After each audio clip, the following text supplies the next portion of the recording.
Viruses are some of the most fascinating and diverse entities in the biological world. They are so small that they can only be seen with a microscope, and yet they can have a huge impact on our health and the ecosystems they invade.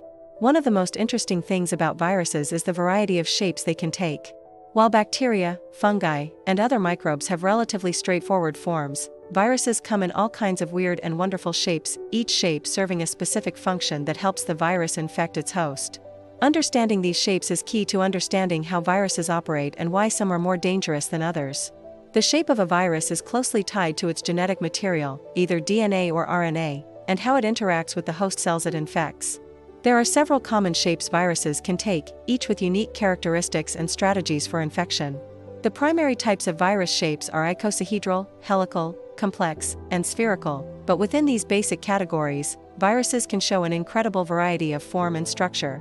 Let us take a deeper dive into these weird shapes and discover what they mean for how viruses spread and cause disease. Icosahedral viruses. One of the most common shapes seen in viruses is the icosahedral shape, which is a symmetrical, 20-sided form with 12 vertices. This shape is common in viruses that have DNA as their genetic material, such as adenoviruses and herpes viruses. The reason for the icosahedral shape is not just aesthetic, it's highly efficient. The structure provides maximum strength and stability with the least amount of material, allowing the virus to pack a lot of genetic material into a small space while still being durable enough to survive outside a host cell. The capsid, the protein shell that surrounds the virus's genetic material, is made of repeating subunits called capsomers. These capsomers are arranged in a way that forms the icosahedral shape, which gives the virus a robust, symmetrical structure. This shape also helps the virus survive under harsh environmental conditions, like changes in temperature or pH, making it easier for it to spread.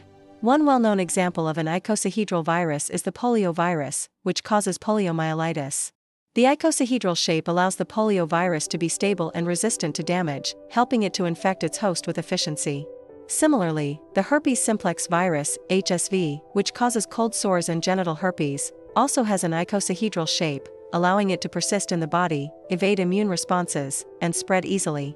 Helical viruses. Next, we have helical viruses, which are shaped like spirals or cylinders.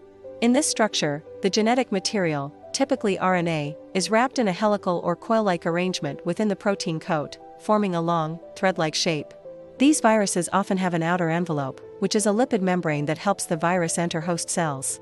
The helical shape is most commonly seen in RNA viruses, like the tobacco mosaic virus, TMV, which infects plants, and the influenza virus, which causes the flu in humans.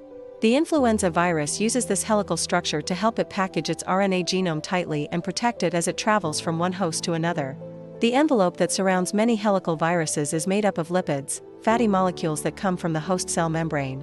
This envelope helps the virus infect new cells by fusing with the host cell membrane, allowing the viral genome to enter the host cell.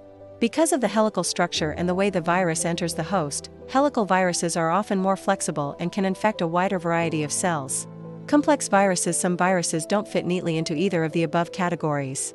These are called complex viruses, and their shapes can be irregular or asymmetrical, making them more complicated to understand.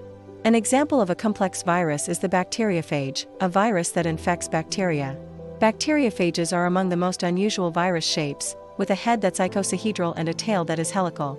The tail of a bacteriophage allows it to attach to the surface of a bacterial cell. Once attached, the virus injects its genetic material into the host cell through the tail.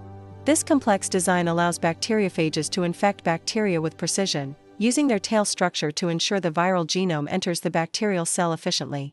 Another example of a complex virus is the poxvirus, which has a complex shape that includes both a protein coat and an outer lipid membrane.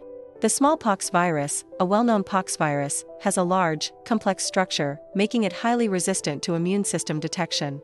Its complex shape helps the virus resist immune attacks and persist in the host.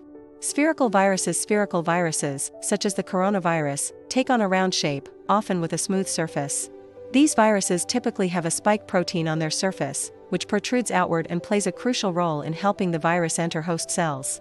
The spike proteins are the reason we see such a strong immune response when infected with viruses like SARS-CoV-2, which causes COVID-19.